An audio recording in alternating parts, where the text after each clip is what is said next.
let's begin with the review and adoption of the October minutes. Are there any additions or corrections to the minutes? And if not, can I have a motion to approve as drafted?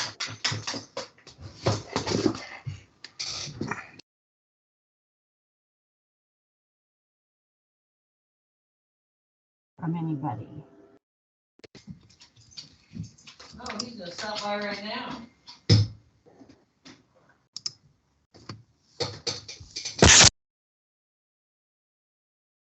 Hi, Scott, would you make a motion to approve the minutes as drafted? Oh, yep. Thank you. I'm busy. Yes, I will make a motion to approve the minutes. Okay, can I have a second? This is Michael Kelly. I'll second.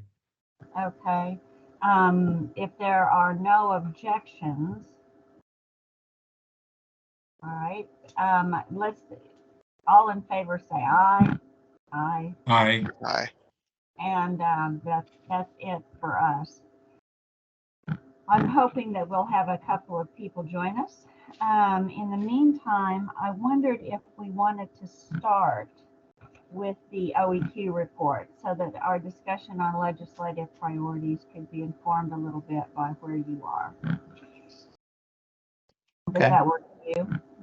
Yeah, and actually this month I was looking actually to kind of open it up to the EMC to see if there were any specific questions for us. And the reason being that was essentially my only, you're always looking for something that, we're near completion or kind of some big ticket thing that's worth sharing. And I've done that many months in a row now for a while.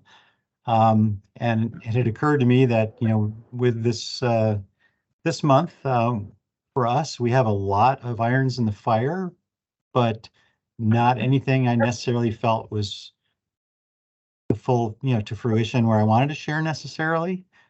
But I wanted to give the opportunity to EMC if there was any specific questions about, whether it's grants or projects or things that you might want to know about that I could share. My only update I do want to share is regarding staffing. For us, I would say I set out a goal early on this year to finally be fully staffed for OEQ.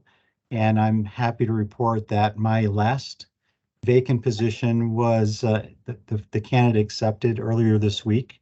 So we'll have all of our positions, all 11, now fully staffed by middle of December. My goal was the end of the year, so I'm coming in just under the wire.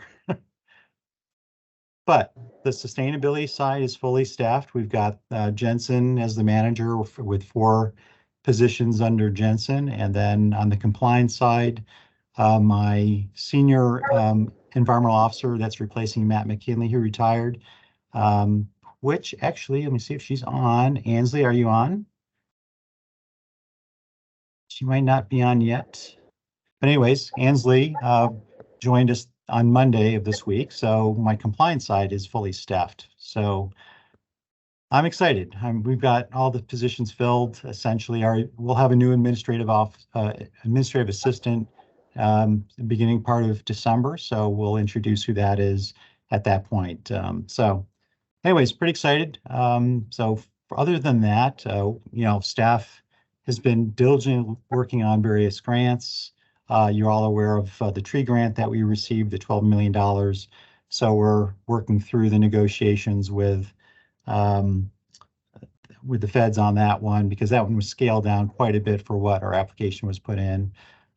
Maybe what was not as prominent was we received a $1 million grant in the Brownfields program related to lead in the community. So we're working on that negotiation as well right now. And that particular application was looking at remediation of soils on vacant lots. So part of that grant, besides dollars to do the remediation, but was to include a position to be an environmental justice advocate between OEQ and the community. So we're kind of excited about that. Will be a position that will be joining us probably in the next couple of months. So Other than that, there's other grants we're working on, looking at, we're waiting for to come back on. Work is proceeding on nuisance code. What else are we talking about? Composting, we've talked about several times. So just kind of a lot of things going on all across the board right now. So just kind of open it up. If you have any questions, I'm happy to kind of go into details about something specific, but. Well, last time we talked about the $10,000 grant to do some outreach regarding the implementation of the climate plan to get some ideas for the larger application. You remember that conversation? Yeah, at the last meeting. What came of that? So Kelly, I'll kind of have Kelly jump in and give you an update on what we decided to go with on that. Yeah, thanks for this opportunity to update you, and thanks for asking. So basically I called DNR and I found out that we can submit ideas without having the public engagement piece, and the stress of completing the public engagement in 4 weeks and really writing the grant and creating a budget and all that. It's almost like, can we participate, but we don't need your money? Or like, Molly was saying, can we take your money and plant trees? What we found was that really just submitting the ideas is a top priority. And that is also engaging with our partners and the public and other departments. So I am doing it without having to go through that grant program. And that is still on the table, by the way. If you or your organizations or of any departments, and I'm thinking, hi, Michael, I'm kind of thinking about you because you're on my list to call. I'm in the process of transforming that DNR form into a Google form to just get big ideas and with a ballpark budget that could reduce air pollution, climate pollution. And these ideas will be put on this larger implementation list in a broad general category. But what it does for me is it tells me that we need to be shovel ready in 1 year with the budget breakdown, all the analysis, and all the details, so that we can apply for the CPRG Climate Pollution Reduction Grant funding for these big ideas. And I'm happy and totally open to talk to anyone if you have an idea that you want submitted that's shovel ready. And it can be as big or as small. It also is, that's the thing, is they want it prior to doing their internal review. So it's kind of a moving scale. They want it by the beginning of December. But, and Casey was asking me that the moving scale is confusing, but they told me that as they come in, I should still give it to them. So I just say, no idea will go to waste. Other things to know is that when the CPRG grant comes to fruition for us to apply for monies through DNR, and I'm just talking about the DNR opportunity, it will have to come from a municipality or on the government list. It's also like a territory in a few of those organizations, but it can't come directly from a not-for-profit to apply for the CPRG money. It has to be, I think, filtered and funneled through the city. And I talked to Andy about this, and how we feel is that if you are shovel ready and you've put the work into the details and you've got a grand idea and you're willing to, help us work on the details of the grant, we'll submit it for you. And there's no limit to the ideas. And if we have assistance to apply for the grants, We're totally open. The most important thing is that in a year, that it needs to be really planned out and detailed, because I always feel like these grants have such short turnaround times, but now we actually know one's coming in a year. Does that help? I think it does. And it helps Okay. us point up where you are. Mhm. And I'm glad to hear that you're just reaching out to people as broadly as you can, and I appreciate that. The other thing I would like to kind of double check with you, Andy, is where we are on MARC committees. There were some appointments that were due, and then there's a new environmental committee at MARC, and I kind of didn't know where the city was on that. Yeah, so no, the last I saw from Tom over at Mark was that the city has not been very responsive to Mark's request to fill the vacant positions on the various committees. So I think Mark was actually, last I heard was that they were considering how they were going to go about filling those positions on these committees, maybe in a different way. So I don't know if they were having the same problem with other organizations as they were with Kansas City. But, I'm still participating. I know you're still participating. There's some of us still going to these meetings, but I also know from Mark that they're struggling to get any response from the city on, hey, make new appointments to these committees and who do you want? So we're sort of in-house. I can tell you, we're all sort of filling in on these committees just on our own. We're just going to the meetings. We're talking about who's going to cover solid waste, who's going to do air quality, and just make sure there's somebody there.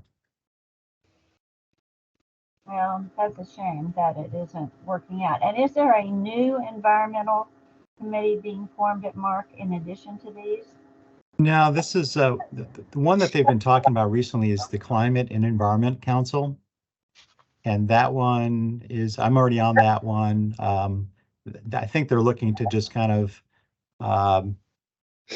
do a call for nominations for folks that want to participate on that.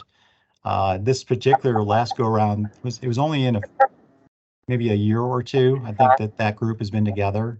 So it kind of surprised me that they were looking for more nominations or folks to kind of fill out applications to be on that. But it could be that there are a few folks that have dropped off. Yeah, but I'm thinking our office will still be represented on that committee. But yeah.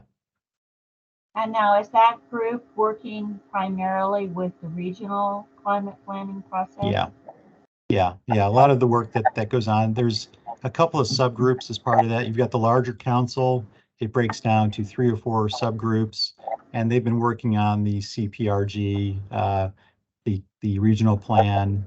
So they're more or less a body to kind of help implement the regional plan. And do you see opportunities for Kansas City's planning to work hand in hand with them, or Yeah. are we at a little different place? Or Yeah, there's overlap there. An example of that is like EV charging, for example. They're part of the implementation for the regional plan is a regional EV charging network or a plan to do that. We are, of course, looking at how we can do EV charging in the community as well. So I'm kind of on there. I'm on that committee, kind of representing the city's interests, but as they plug into the regional overarching plan. That's just one example, I think, of why we need to stay engaged with them. Well, certainly. I think it's a lot of the things that we have interest in, we have regional interests as well. Do you know if they have pursued any kind of regional conversations about the new building codes? That I have not heard anything more on building code. Okay. And where do we stand on that? Are we kind of still the Lone Ranger, or are there So other far, yeah. We're in full implementation now. I mean, it went into effect in July. There's a waiting period after July. It was like the end of September. That's now passed. So yeah, any plans that builders want to submit, particularly like their, I forget what they call them. They're kind of like their templates, for how they do buildings. They, our codes folks were really pushing hard to get the builders to submit those. Have not heard, I've met with codes over the past couple of months. They seem like everything is good. They're moving right along. They're putting out their bulletins on their website. I'm not hearing any negative things from them that things aren't a problem. Seems like things are going along okay. Well, can we kind of snoop and find out, how building codes are going compared to, say, recent years, and see whether or not there really has been any adverse impact as a result of this as far as numbers of applications? Yeah. Would you be interested? I mean, we could invite them to come just give us an update on how it's going. Yeah, I think that would be good. And I'm interested in, we took quite a bit of pushback. And so I'd kind of like to know how that's working out. And I'd also like to know, I'd like their opinion on whether or not the lack of progress getting it passed in other jurisdictions, if they feel that's a factor or not particularly a factor. I'd be interested in the same question when it comes to the tree ordinance, because it seems to me this is a little cynical on my part that the builders did a great job of clearing everything they want to build on for the next 5 years before that ordinance passed. But I would wonder if, what they're seeing as far as response to that. Okay. Just some of these things that we push for, I'd kind of like to know Sure. how they're working out. Okay. Yeah. I'll reach out to the building official about the building code. There may be a different group of folks I may have to check in on the tree preservation ordinance for an update, but we'll try to arrange that for next time. Yeah, and I'm not expecting anything elaborate. I just kind of like to feel. Yeah. For how that's all going. No, certainly. Okay. Does any other commissioners, do you have things that you kind of have wanted an update on? Yeah, and kind of related to the building codes, now that you kind of reminded me, Carol, is that Metropolitan Energy Center was one of the groups that had received a grant to support codes in the region here. So I know that they've been under negotiations trying to work out some of the details, but now they're reaching out to some of the sub-recipients in terms of working out those details. So I would imagine at some point, they'll roll out, additional code training and other support services and capacity building, which was part of that grant. So at some point, we might invite them to come speak as well on how things are going from their perspective. But they're probably still, I'm guessing, a month or two out to be able to share anything. Did they do any outreach to other jurisdictions? Yes, and I mean, they typically do, and they get dollars from us in Kansas City on training for sure. So we know they've been providing building code training to a variety of folks over the past several months. We could certainly ask for more specific numbers.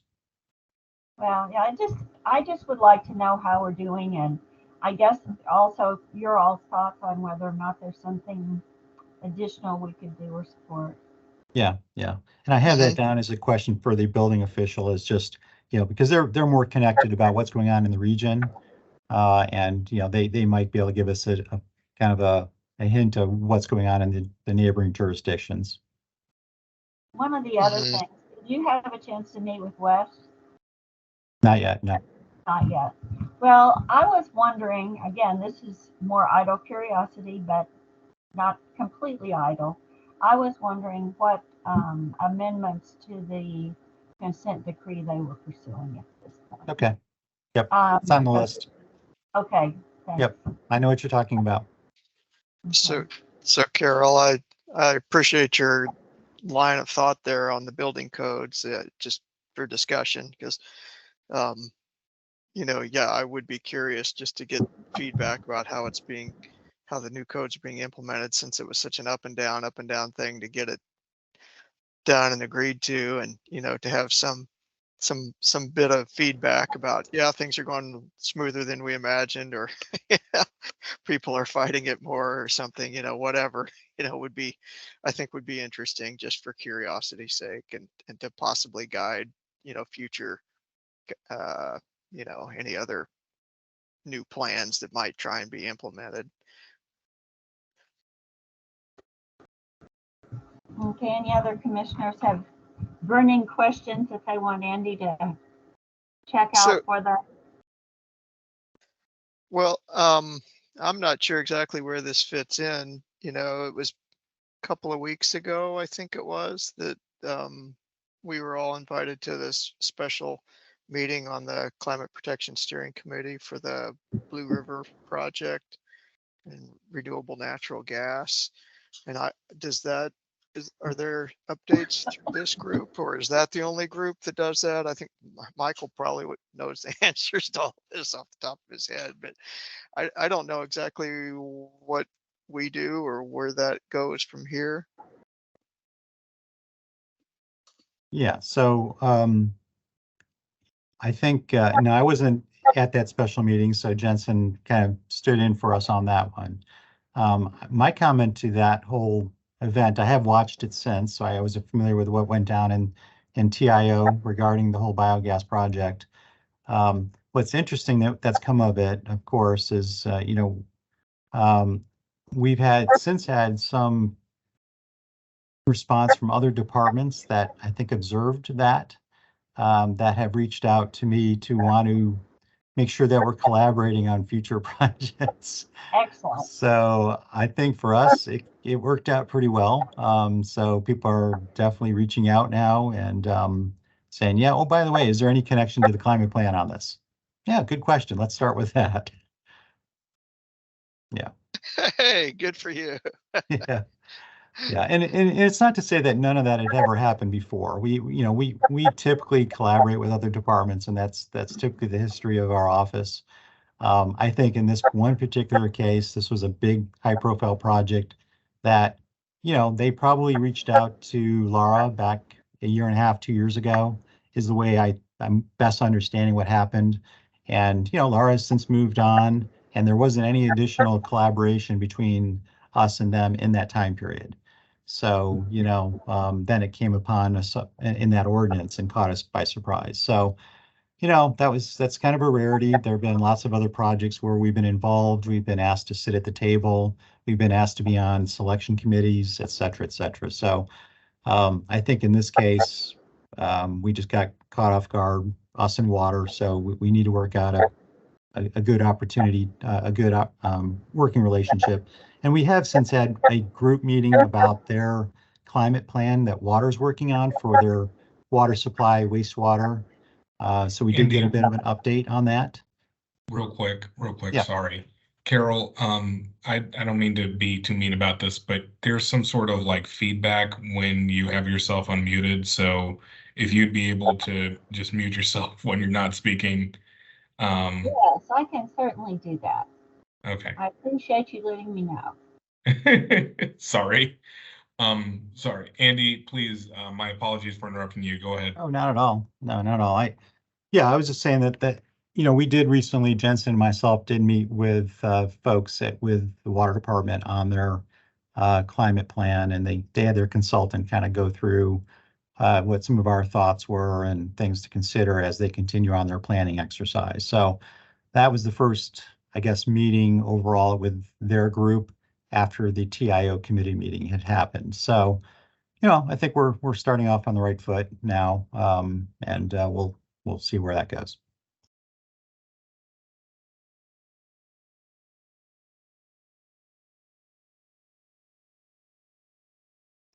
Okay, now I have to remember to unmute. We'll try, but I really do appreciate the feedback because I don't hear it from my end. And so if you don't let me know, I don't know. When I'm looking at the agenda, we have the legislative priorities to discuss. And I did read the documents that were sent, and they look very much like the priorities from last year. Would you say there hasn't been significant change? No, yeah, there's not a lot of significant change there. I'm hoping you did get the ones that are being proposed for the upcoming. It was the Missouri and the Kansas legislative agenda is what the city has on their docket already. And that's what I shared most recently. And prior to that, I sent to the commission what you as the commission had recommended last year. So there was two Right. sets of documents I sent. Okay, now, are there new things on the Missouri and Kansas that I missed? There may be. There might be. Okay, well, as I recall, we did not have much input on the state legislative priorities. There was information about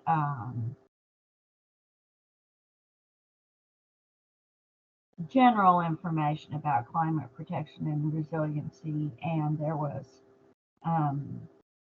general information about building efficiency.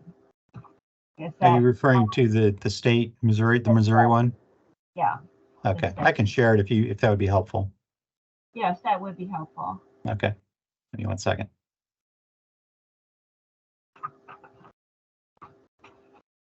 Okay.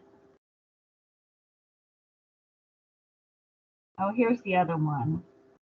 There was a request to review and reevaluate ethanol fuel stock requirements, subsidies and mandates, which I don't know if they're willing to do or not, but that would certainly be desirable for them to review that. And there's also an item about transportation infrastructure funding. Again, that was one of ours. Let's see. No, those were on the federal. Those were both on the federal. So the state one is the one that I was going to take a look at first.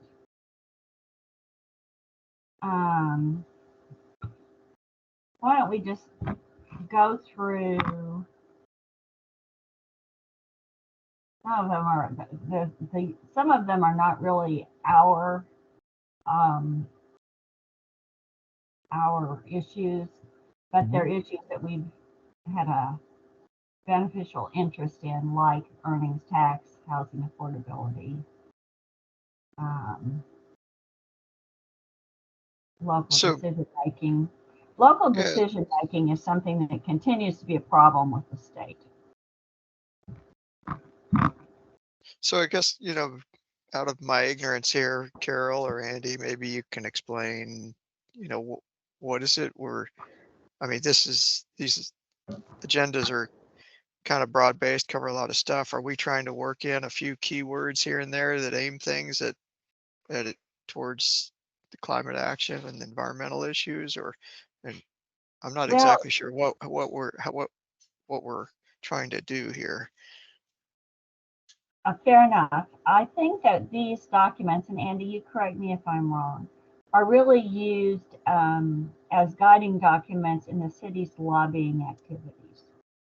And so what they're really looking for is what are the issues as they come up in the legislative session, or issues that we would like to see brought up in the legislative session that are of special interest to the city. So they're not directly related to programs as much as they are to lobbying and to trying to influence legislation. Okay. Andy, would you be able, because this isn't the only page of major priorities, is it? This is on the Missouri side. This is the major priorities, section 1, and then there's the positions is section 2. That's it. Gotcha. Okay. Yep. Let's see.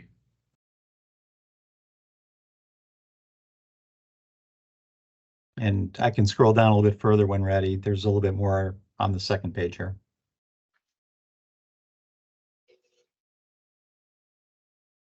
And thank you, Dustin, for putting the link in the chat.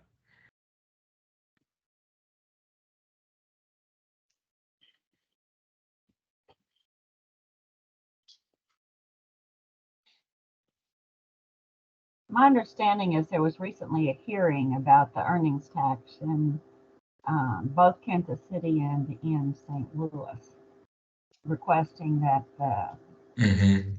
legislature take action to actually strengthen that. There was a recent meeting, and I actually believe Mayor Lucas may have been summoned to Jefferson City to speak before the committee about that. So, yeah, my best read of that is that it is um, it is it's a political ploy. And that's as far as I'll get into that here. I mean, beyond that, safe parks and public spaces. The only thing I would offer is on the public spaces piece is just if there's an opportunity to support the expansion of trail development in the city. Like I know that state funding does sometimes play a role in what happens in terms of trail development, and so if there's a way to work that into the safe parks and public spaces, I think that's something that I would ask for the EMC to potentially support. So.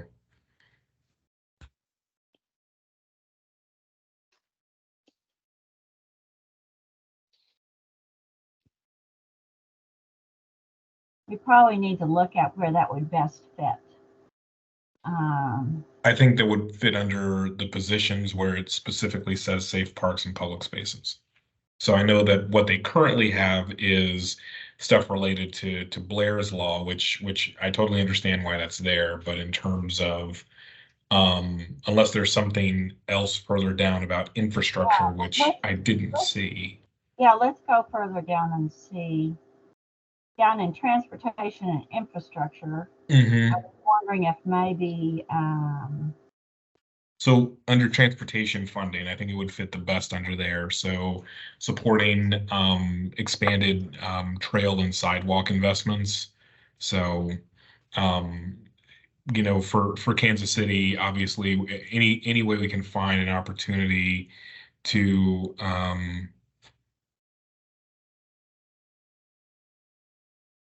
any opportunity we can find to invest in those elements supports the transit piece as well. So transit obviously gets us the big distances, but in terms of the first and last mile element of many carless transportation trips, it has to be some combination of walking or biking.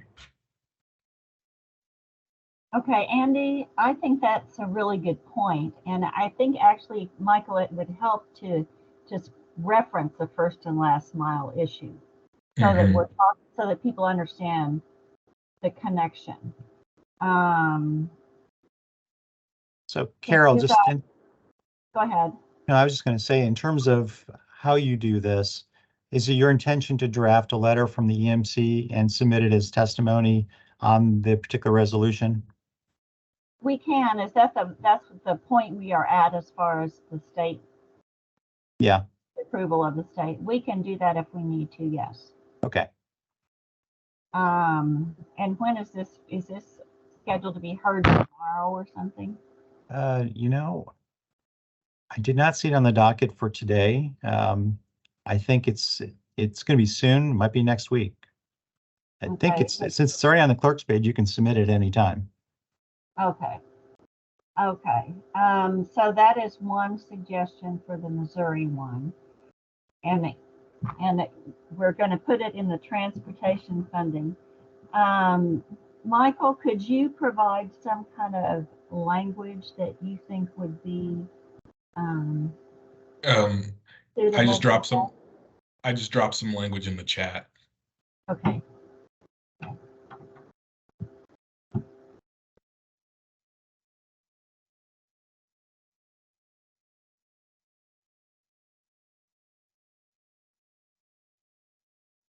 Yeah, the only other one I can share is on the Kansas legislation. If and when you're ready, I can bring that up. And the federal Nothing hasn't been further. posted yet. There's been no resolution for Is the there, federal. is there anything, what are they lobbying for in Kansas? Want to see that one? Yeah, It's pretty short. Give me 1 second. So yeah, I was gonna say Andy's right. It's a much shorter list compared to Missouri. Yeah. All right. That's it.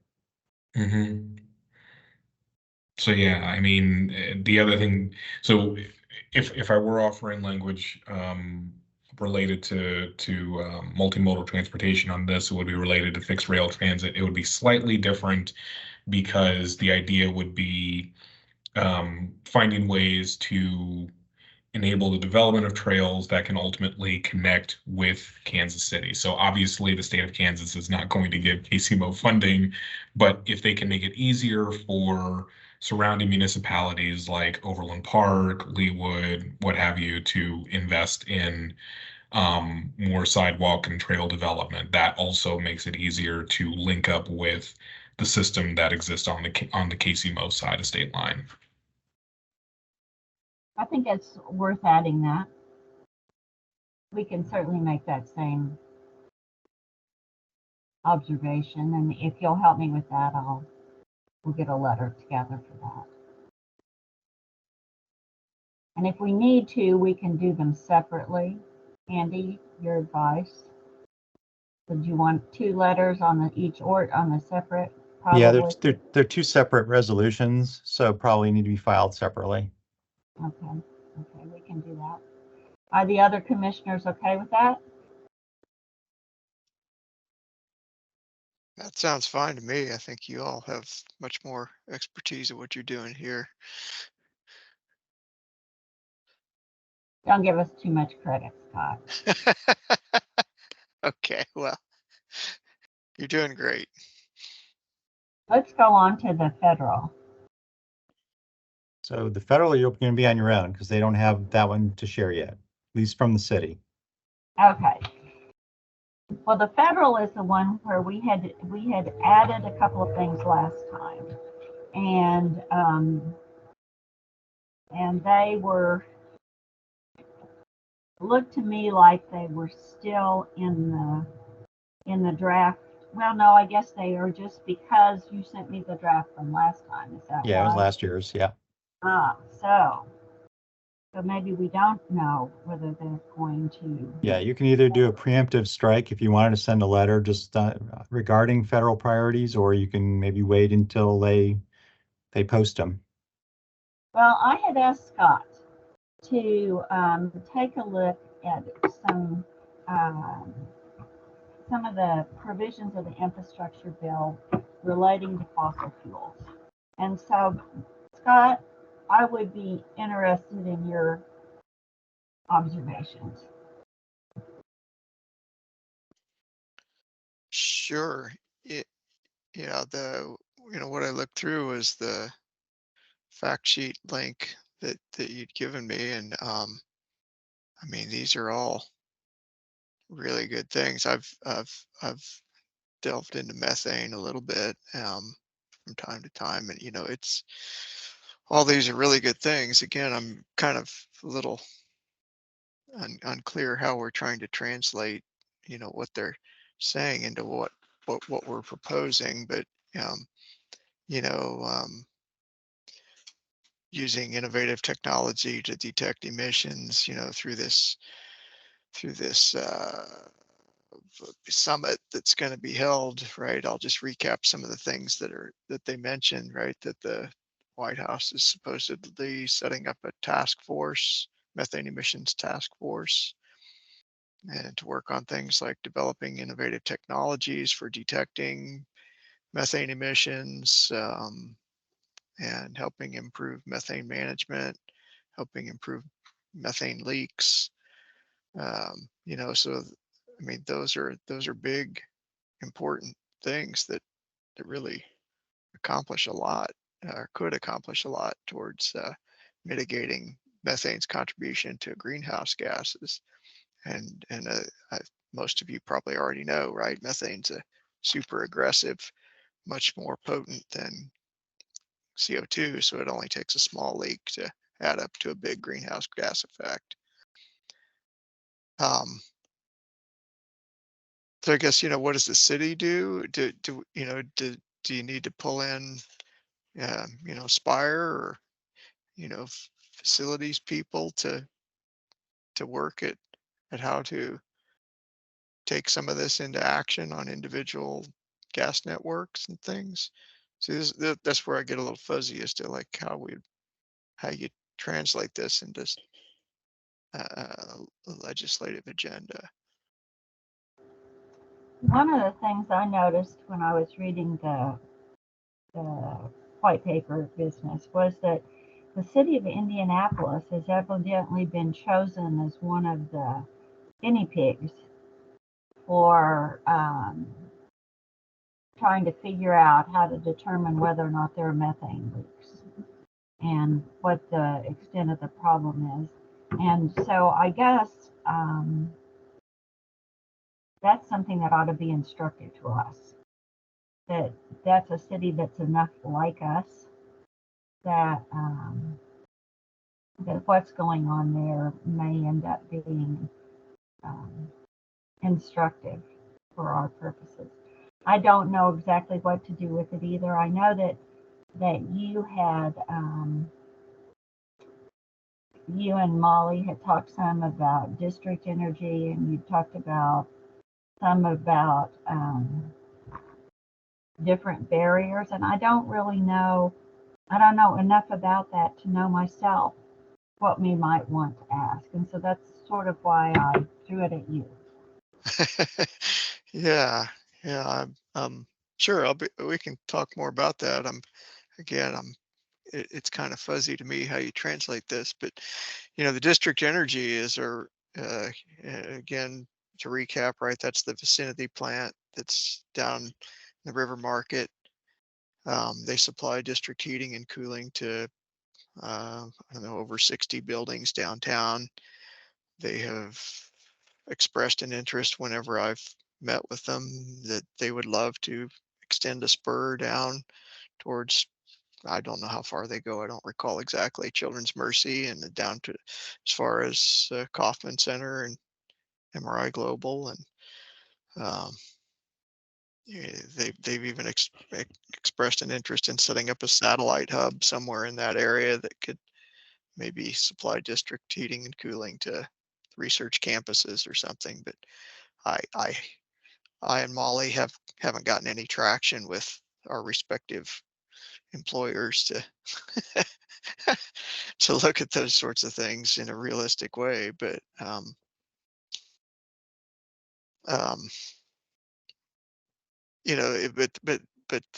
district heating and cooling is an extremely efficient. It's the most efficient use of fossil that you can get as far as heating and cooling and electric generation in a combined plant. So, but again, I'm not sure what do you do? Does the city try and lobby the state or the federal in some way with this? That's where I'm not sure what do you do with it? Well, maybe it's premature for us to try to do anything. I just wanted to be sure that if there was something we should be doing, we raised it, Mhm. I guess some of the other things that I've been kicking around here is to go back to the implementation plan pieces. I've forwarded those pieces on to folks in my network and occasionally brainstorm project ideas with them. Casey Can for composting and AD processes. We look at MEC. I brainstormed some ideas there, such as implementing a plan to offer high performance heat pump change out to urban areas, potentially to you know, subsidized through the grant or something like that. You know, these are just kind of notional ideas right now that, I mean, and is there any, I don't know what you would even call it out of my own ignorance, a policy piece or a lobbying piece with those kinds of plans that would need to be part of this if we're trying to potentially get, you know, some big picture things like that on the implementation list.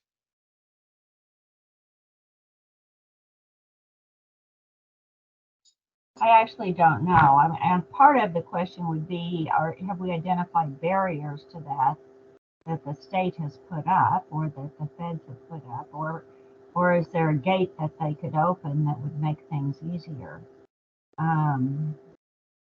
I feel like on the whole local control issue with the states, they have repeatedly put up barriers to some of the environmental initiatives, like reduction of single-use plastics and things like that, that the city had at one time hoped to pursue. Right. And to my way of thinking, that all falls under the local control. But you know, you start flagging things, and you tend to invite more control, not less. I just wanted to jump in and let you know that after we talked about heat pumps, Scott, as an implementation idea. I've also scheduled a meeting with our internal sustainability office and Andy and the team, and we are going to work together to figure out what really is kind of onboarding for possibilities as far as kind of DNR calls them appliance upgrades and possible rebate programs. So, and Andy did bring up the heat pump idea. I think of it as a kit because families or homes will also need to upgrade their fuse box. And, you know, we always learn about this when we're trying to do like, you know, one energy efficiency upgrade, and there's, you know, we have to have that infrastructure, the internal home infrastructure, if you will. And so we're always learning that we have to include that. But I want you to know we have a meeting on the books to get together to figure out, to look at that short-term implementation plan, to look at what, you know, the word is around the city, always considering the city manager's priorities, and definitely submitting our own ideas for the implementation process. Yeah. Let me think here. Yeah, you know, there's a recent article that crossed my desk from RMI, Rocky Mountain Institute, on heat pumps and some of the successes that I think different, you know, that some cities are having. Cool roofs was another piece that was mentioned in one of those articles too. And out of my own ignorance, I don't know, are there any, you know, regulatory policy things there that either limit or maybe could be brought up to not limit building in cool roofs? And I'm just totally brainstorming. I don't know about the cool roofs, but you know, definitely if you have some ideas that you want to email us that you'd like for us to discuss as a team about, you know, how possible it is to put it as part of this, maybe energy efficiency for the idea implementation. I honestly haven't heard of cool roofs, but I'd be curious if Casey, I know that Casey just got a grant, and I wondered if, you know, they're part of that, Casey. Which grant are you referring to? Oh, the home upgrade, the home upgrades. No, that's not included in that, but I think cool roofs are more for, I was, well, I could be wrong. I would say Stephanie says she has some experience on cool roofs and cool walls. If you want to talk a little bit about that, Stephanie. But yeah, that was not included in the grant. I can chime in a little bit if the commission is okay with that. Sure.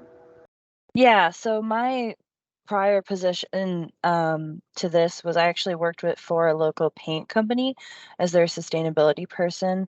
And my master's is in energy policy and climate. So generally speaking, cool roofing is usually used for like industrial environments because most residential buildings have shingles and shingles can't be painted. There may be cool roofing options as far as like different materials as far as like shingles, but it's not something you can just go in and like slap a coat of white paint on it and it'll immediately help the way that you can with like if it's a concrete building or even steel or something like that. And then you can also do that with walls actually. Any like exterior wall that's going to get a lot of sun is similarly cool walls in addition to roofs at this point are definitely something that is in the industry and whatnot. I don't know how it fits into what the commission was talking about, but I know it's something that like we are working with Evergy and Mark on a urban heat island pilot project along the Independence corridor, and they are looking at doing cool roofing and cool walls through that area. But that isn't rolled up into this grant. That's, something else entirely. Let me throw out something that I know zero about, that I wonder about, and that is how some of these energy efficiency improvements and clean energy improvements are affecting property tax assessments. Does anybody know what's happening? I know, Jack, I am not familiar with all the ins and outs of what's happened in Jackson County, but my gosh, it sounds like it's been a complete disaster. But do you know whether energy efficiency improvements were even taken into account in those assessments? Our I would assume if the house had solar panels potentially, but I don't know about smaller efficiency, like smaller retrofit efficiencies. Well, I wondered if even solar panels were considered one way or another. Does anybody know for sure? I don't, I'm sorry. Well, that's all right. Then let's just leave it alone. We don't need to be in the middle of something that we don't understand. But that's something we probably ought to watch for in the future, that we're not setting up a situation where we're improving people's property only to have the energy saving offset by assessment increases. Okay. Well, as far as we have right now, Michael, you're it. Well, we'll have the suggestions that you've made. And then I think we maybe need to go back and resubmit the things that we submitted last year on the federal as a preemptive thing. And then I guess we need to wait until we see what the legislation looks like. Is that what you think, Andy? We need to wait till we see a document? You could certainly do that, or you could submit preemptively. I could get it to the mayor's office if you want to send a letter of just what your suggestions would be for the federal, and then wait till they post it in a resolution and then submit a comment letter at that point, if anything doesn't look to the way you would like. Yeah, I just wonder if there are things that we should add that we haven't added before. The two things that we added last year, one was to reevaluate renewable fuel standards, and so I'll read it to you so everybody can hear what it was. It was reevaluate ethanol fuel stock requirements, subsidies and mandates to assess environmental impacts on water supplies, downstream water quality, air quality, and carbon emissions, shifts in global climate and food production, and market impacts on rural communities. So basically, look at it. Missouri is one of, I think, only 5 states that still has an ethanol mandate. And then the other point that we made was transportation infrastructure funding. And that read, develop a uniform national alternative to gas fuel taxes based on vehicle, I'm saying this wrong. Let me rephrase it. Develop a uniform national alternative to gas and fuel taxes based on vehicle weights, uses, and miles traveled. Standardize smart technologies to identify on-road vehicles for purposes of taxation and traffic law enforcement. And that maybe needs to be clearer, but basically what that says is gas tax is not the way to fund roads because it's a diminishing resource. So we need a better way to fund roads so that we don't set up a conflict between moving to the fewer fossil fuels and more efficient vehicles and funding roads, which is, we have definitely set up a conflict right now. So those were the 2 points that we added before. And then we had the same thing that we have in the state one as far as climate protection and resiliency, and we probably need to reiterate that.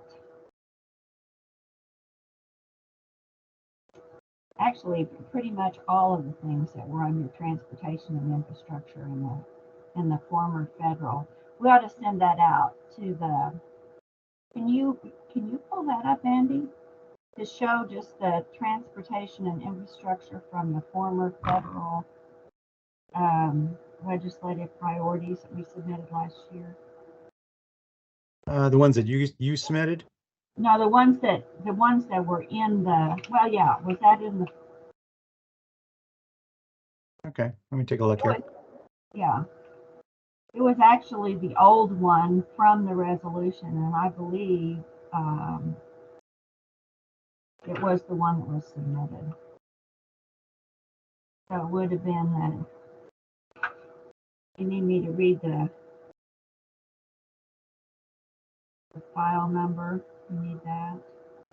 Again, are you wanting your response, or you actually want to see what the city's federal were for last year? What the city submitted last year. Okay, yep. Be right there. Okay, and this was on transportation and infrastructure. Let's see.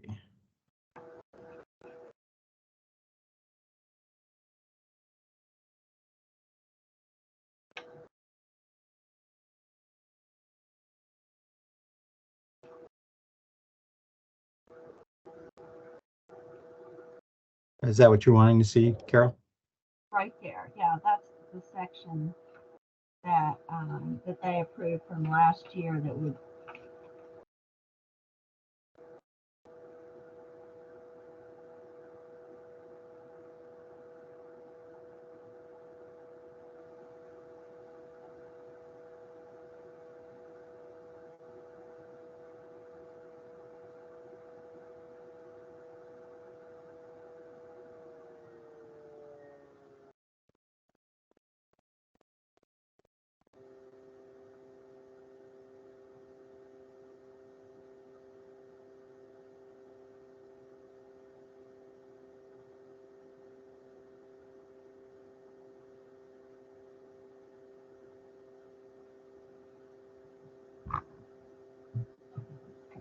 We certainly should find a better way to explain that last one. And I can work on that.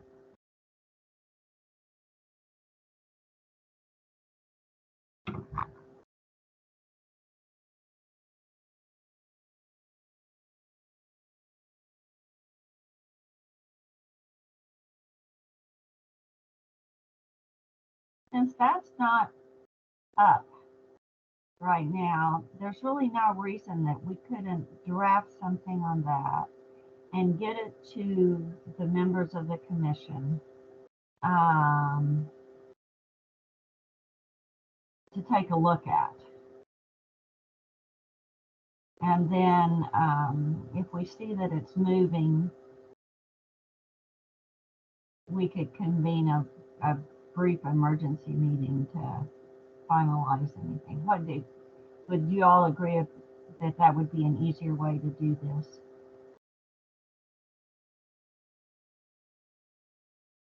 It's not as immediate as the state.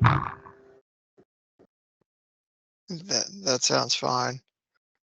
I think that is an important issue though. Yeah, I remember we talked about that a while back, and that's going to be emerging and continue to get to be a bigger issue as electrification vehicles keeps happening.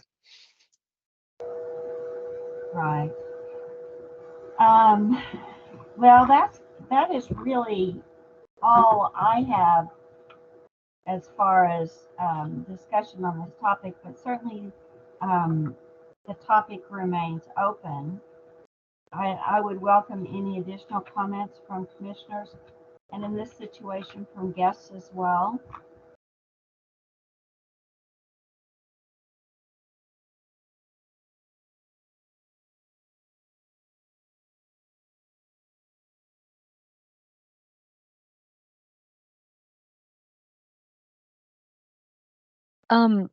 Jensen, did you want to discuss the things that staff found or no? Please.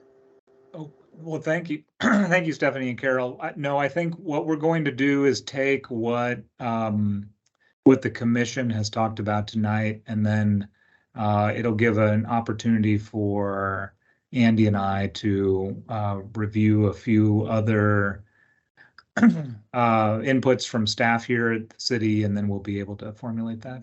I think it's something we in fact, actually, I guess I had a question.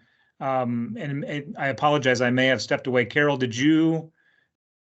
was a part of this that you all were going to draft a letter, or was that discussed, and was that something that was going to come later on? And I apologize, I stepped away for a moment. I may have missed that.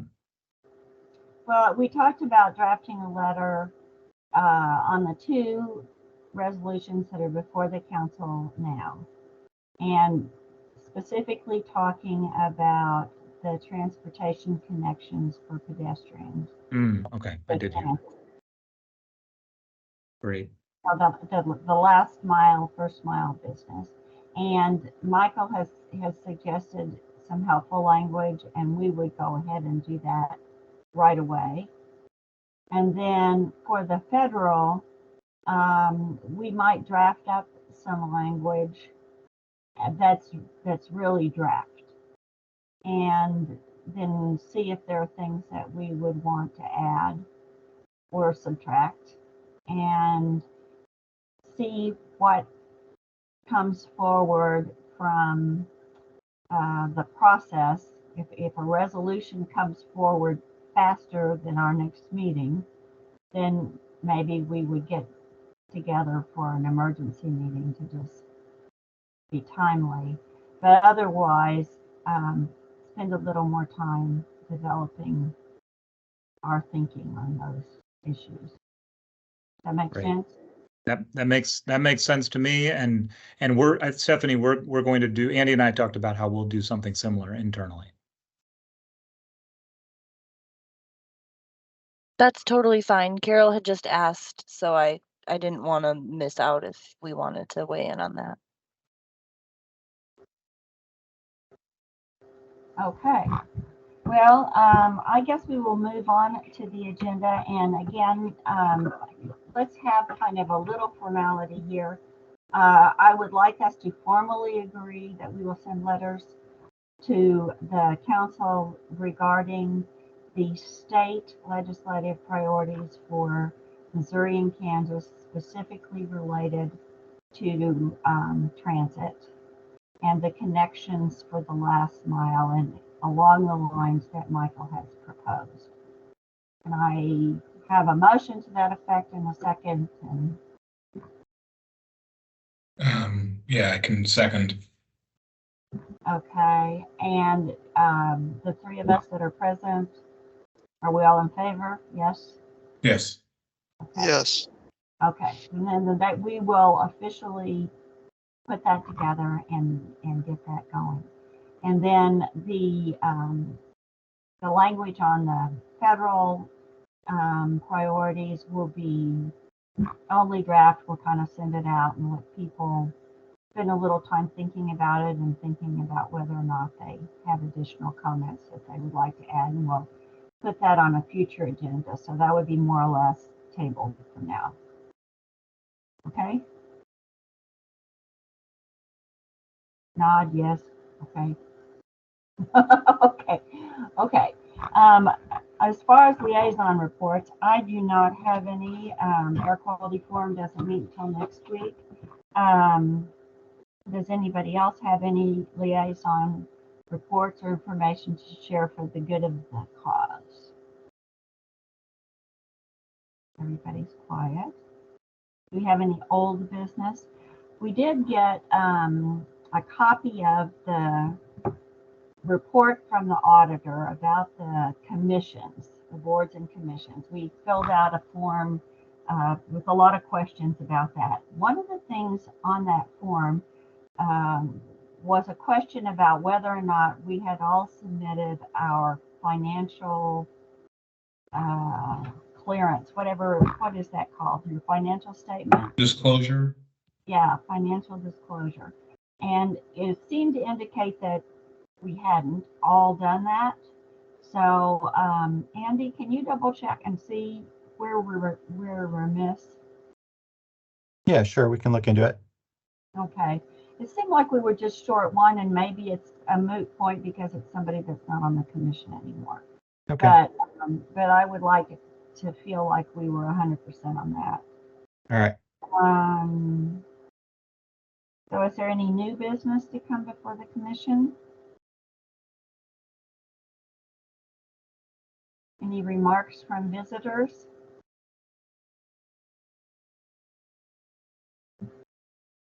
I'll tell you what, our dwindling numbers are making us a quieter and quicker group.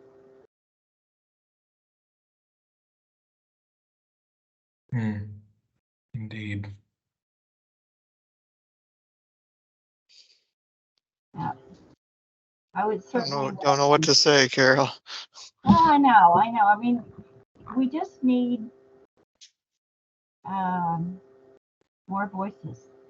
We need more voices. That's all there is to it. Okay, well, hearing none, I would suggest that we adjourn. Second. All right. I want to be sure and capture the chat. I can print that. That's how that works. I've captured most of it in the minutes. I can just make sure that everything is addressed in there. Okay, I want to be sure and get the language that Michael included. Yes, I've copied that into the minutes. Okay, so if you would send that to me before you like tomorrow. Yep, I can do that. Okay, I would appreciate that. And Michael, I will probably check with you when I get those things drafted to make sure that I've included your comments as intended. Fair enough? Okay. Good night.